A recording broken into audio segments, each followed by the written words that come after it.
Donc, on a parlé de la certification environnementale. On a vu les différents types de certifications qui puissent exister. Il y a celles qui sont obligatoires. Il y a celles qui sont données par les tierces parties. Il y a celles qui concernent les produits. Il y a les certifications qui sont auto-déclarées. Et on a dit ce matin qu'on doit choisir le type de certification environnementale qui nous convient. On ne peut pas être dans le secteur de construction et on cherche une certification pour un produit alimentaire.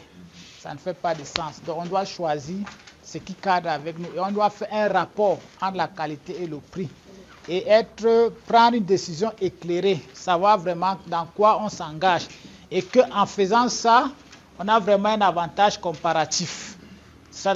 On s'engage dans quelque chose qui va permettre à la fois de faire un profit, mais aussi de donner de la santé à notre environnement et permettre aussi ceux avec qui on travaille qu'ils se sentent bien. Donc, nous allons continuer avec les opportunités pour les entreprises dans le secteur de l'économie circulaire. Donc, ici, on va voir les opportunités qui se présentent pour les entreprises qui s'inscrivent dans le principe de la circularité.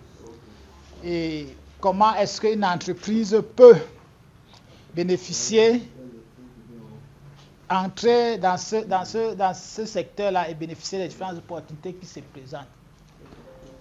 Quelqu'un a déjà une idée de ceci, cette pyramide-là? Vous avez vu dans le manuel. Quelqu'un peut nous dire un peu cet entonnoir? Quelqu'un peut nous expliquer un peu? Stéphanie, Cyril, Mireille, Madame Makwe, Adam, le chef du village. Quelqu'un peut nous dire quelque chose? Je vais essayer, mais je ne sais pas si j'ai bien compris, ça même pas j'ai vu ça dans le manuel. On dit hiérarchie des déchets. Donc, quand on voit déjà, on voit une pyramide renversée. Donc, on est en train de voir dans le processus d'aller vers le vert. Donc, on doit au plus bas niveau apprendre à éliminer les déchets. Et maintenant, après avoir éliminé les déchets, on doit aussi, dans notre processus, savoir comment récupérer certains déchets parce que ce n'est pas tous les déchets qui doivent être éliminés. Donc, après avoir récupéré, on peut penser à les recycler parce qu'il ne suffit pas seulement de récupérer, mais il faut savoir ce qu'il faut faire avec. Donc, quand on les recycle, on les réutilise.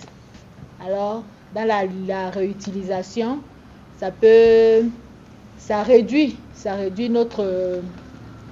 notre rejet des déchets dans la nature. Et ensuite, on opte la prévention parce que si on peut prévenir et produire moins de déchets, c'est toujours mieux que... Merci. Madame Mireille, elle a commencé par le bas. Elle est montée. Donc, l'idée, vous voyez, en termes de couleur, le plus vert est où? En bas, en haut. Donc, ça, c'est-à-dire, on va vers le plus vert. Ça, c'est ce qui est vraiment vert. Ça veut dire que qu'est-ce qui est vraiment ami de l'environnement? C'est ça ou c'est ça? Non, c'est la prévention. Prévenir. Donc, si on reste dans l'environnement naturel tel que c'est la meilleure, ou alors c'est le meilleur des cas. Oui, donc. On devrait commencer par le bas. Non, on commence par le haut vraiment pour descendre. Parce que il faut, oui, ça dit, nous sommes en opération pour qu'on soit plus bénéfique pour l'environnement. Il faut qu'on soit plus vert.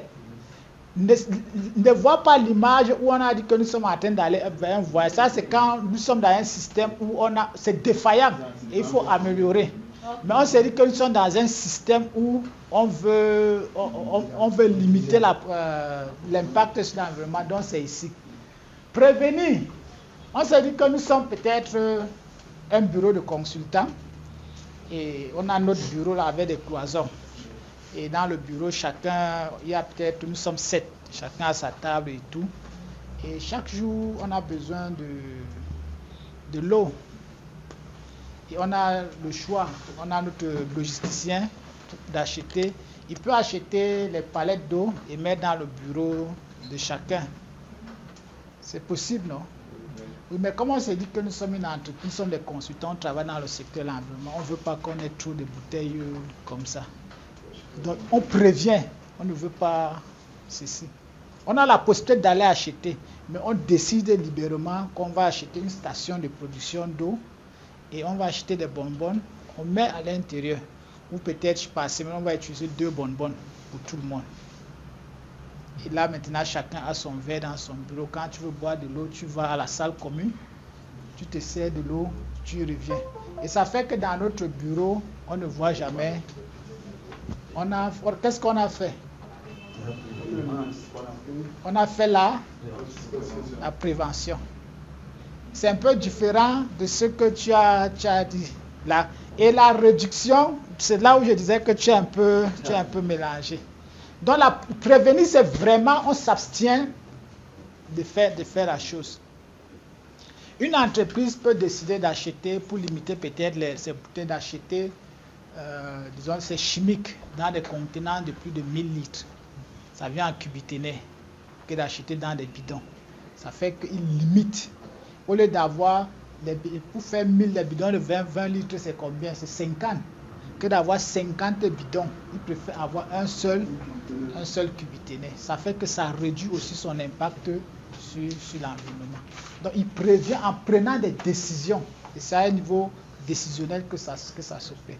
Maintenant la réduction, c'est comme il a dit. On réduit au maximum l'utilisation de ce que nous avons. Il y a les possibilités d'avoir ceci, d'avoir 130. Ça veut dire que oui, il y a les bouteilles de 30 millilitres.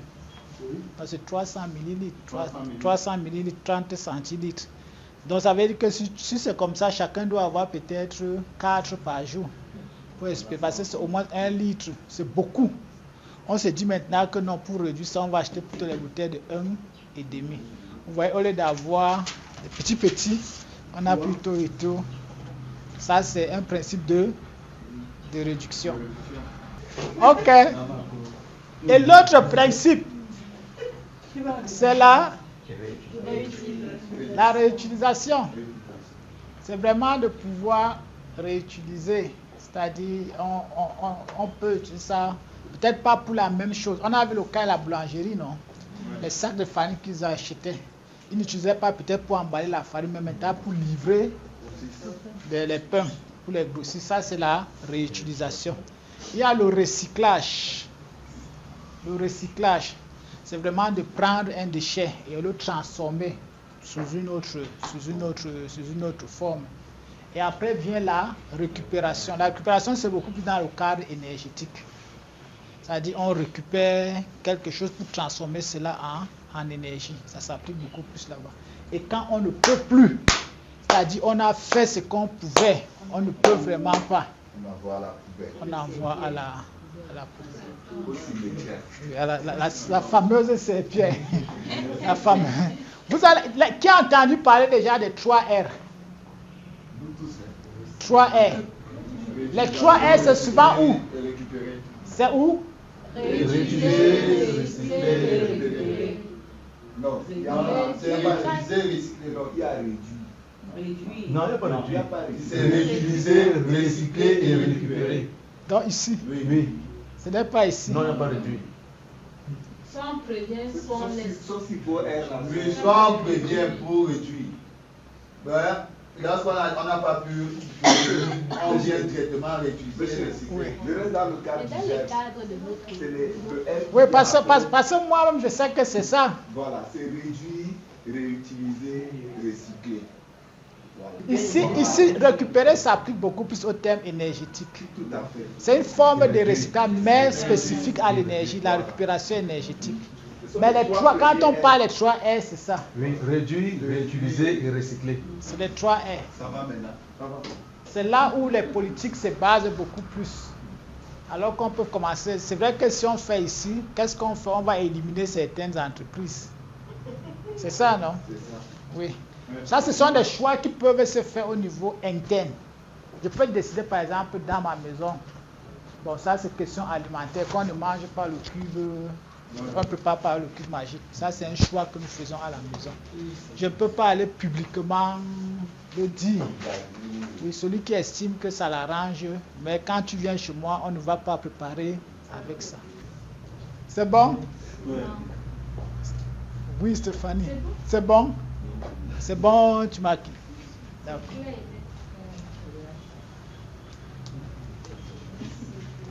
Esdras.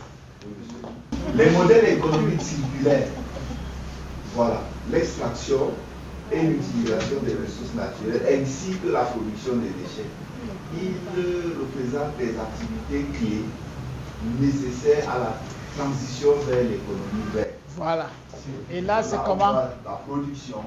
Non, on commence d'abord par la matière.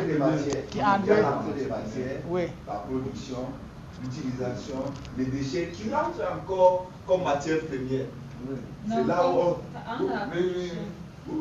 Comme matière première d'abord. Les déchets rentrent encore comme matière première. Et ça rentre dans la production. Et on a mis une équation ici, là.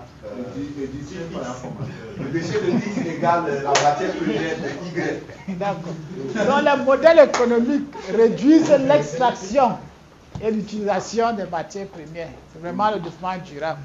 Donc l'idée, c'est de garder le plus longtemps possible ce qui est entré dans le système. On fait avec. On fait avec. Ça, c'est le modèle circulaire. Or, de l'autre côté, c'est le modèle linéaire. Dès que c'est entré, ça sort directement. Donc, autant que possible, on va le faire. On va le faire. On va le faire jusqu'à ce que le déchet ne soit plus capable d'être là. Et puis, donc, il va sortir du... Nous, les Africains, on fait bien avec la terre. Oui, ça c'est un bon modèle circulaire. Oui, Stéphanie. Oui. On écoute s'il vous plaît. On est ensemble, Tizi, Siri. Oui. On est ensemble. Ce modèle s'applique uniquement aux entreprises. Maintenant, est-ce qu'on peut appliquer ça à un consommateur? Je me dis, le consommateur, il va commencer juste à l'utilisation et le système de circularité continue. On a vu qu'on enlève production. C'est une question que je pose. Est-ce que ça peut s'appliquer aussi à un consommateur? Il commence à partir de l'utilisation des déchets et il peut renvoyer ça à matière première. Ça, le cycle recommence. Maintenant, oui, c'est bien possible. Maintenant, quelle est la motivation qui pousse l'utilisateur à le faire? Pourquoi l'utilisateur le fait? Parce que c'est économique pour lui. Ça peut être, il y a des raisons. Il y a des raisons pour quelqu'un qui est éduqué. Parce que nous tous, on achète les plastiques. Quand tu vas dans nos boutiques, si tu achètes, on te dit que le plastique coûte 100 francs. Tu achètes le plastique, non? Parfois, tu ne trouves pas la nécessité de mettre ça dans la bouche, de mettre dans ton sac. Tu as plusieurs plastiques à la maison, mais quand tu vas, tu achètes toujours. Tant que tu n'as pas compris que sur le plan économique, ça te coûte et que tu peux plier ton plastique, tu mets peut-être dans ton portefeuille ou dans ton sac, de telle façon que tu as toujours un plastique sur toi. Voilà, ça peut être une raison économique qui te pousse à le faire. Ça peut aussi être une raison parce que tu es éduqué sur le plan environnemental, tu ne veux pas avoir plusieurs plastiques, que tu décides à marcher avec les sacs tissus qui sont cousus et tu as ça. Effectivement, tu es un consommateur, mais quelque part aussi, puisque nous fonctionnons aussi comme une entreprise, si on veut comprendre ce terme-là, si tu commences à faire une gestion de tes finances, tu travailles comme une entreprise, parce que à la fin de l'année, tu peux évaluer les points sur lesquels tu as fait les postes de dépenses, où tu as vraiment une efficacité. Et là, quand tu penses maintenant comme ça, là, tu rentres vraiment dans la question de la circularité. Et je pense que il y a une motivation qui accompagne pourquoi on fait ça. Effectivement, dans les ménages, on peut le faire. Et on devrait le faire au niveau des ménages même avec la question de la gestion, même des déchets ménagers, avec le compost. Parce qu'on a la possibilité, même dans les petits sacs là, de produire les pommes de terre, de produire la patate. Si on a le compost, on va même produire de grandes quantités. Non seulement ça embellit ta maison comme les fleurs, mais quelques mois après, quand tu enlèves, tu as de quoi manger. Madame Adjara, tu peux nous aider? Définition de l'économie circulaire. Oui, on est ensemble les gars. Oui, on écoute s'il vous plaît. Et l'économie circulaire relève des défis mondiaux tels que le changement climatique, la perte de biodiversité, les déchets et la pollution. Il repose sur 3 principes: piloté par le design, éliminer les déchets et la pollution, faire circuler les produits matériaux à leur valeur, entre parenthèses, à leur valeur la plus élevée, et régénérer la nature.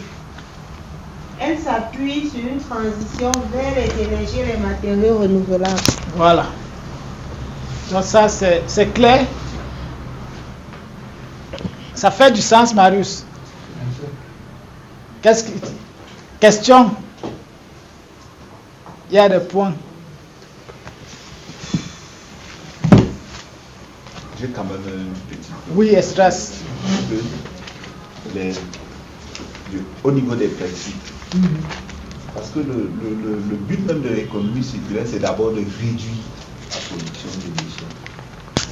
Déjà, quand on se positionne immédiatement sur l'élimination, est-ce que c'est la même chose au niveau de la réduction et l'élimination? Ok. Peut-être c'est comme on venait de voir, éliminer à la fin là. On est resté rigoureux sur le thème. Oui, c'est vraiment. Monsieur Joseph, pour passer dans le sens, c'est pour permettre, passer dans le sens de est-ce à défaut de totalement éliminer, comme tu le dis, dans le processus de faire cycle ou bien du recyclage, à défaut quand on recycle, pour moi, je me dis, on produit, par exemple, le cas de cette bouteille-ci là, on va la produire parce que c'est un contenant d'eau. Si on la récupère, on la nettoie et on remet une autre eau, on scelle à nouveau, on vend.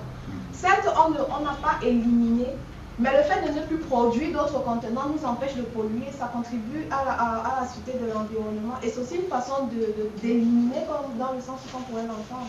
D'accord. Je pense que si on veut garder la nomenclature qu'on vient de voir dans la pyramide, la prévenir et tout, ici, c'est mieux qu'on garde le terme prévenir. Ok. Oui. C'est mieux. Prévenir. C'est plus, plus proche. Ça renvoie vraiment à l'objectif de l'économie circulaire. Voilà. Ça prévient les déchets et la pollution.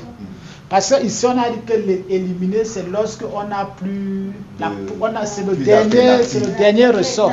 Oui, c'est vraiment d'être là.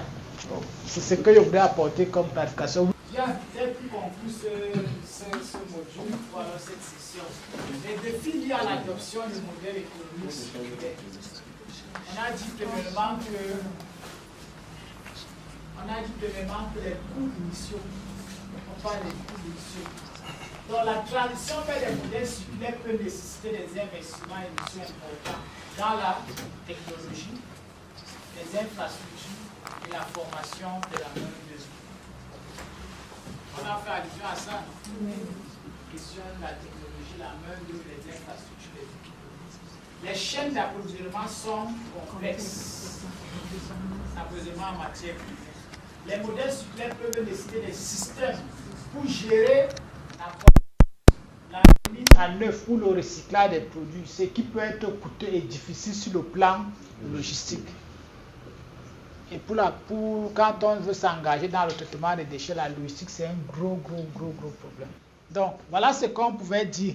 Et on va donc attaquer directement, peut-être introduire le module sur les modèles circulaires. Et je pense qu'il est 13h, aujourd'hui c'est vendredi. On va laisser la possibilité aux gens de prier.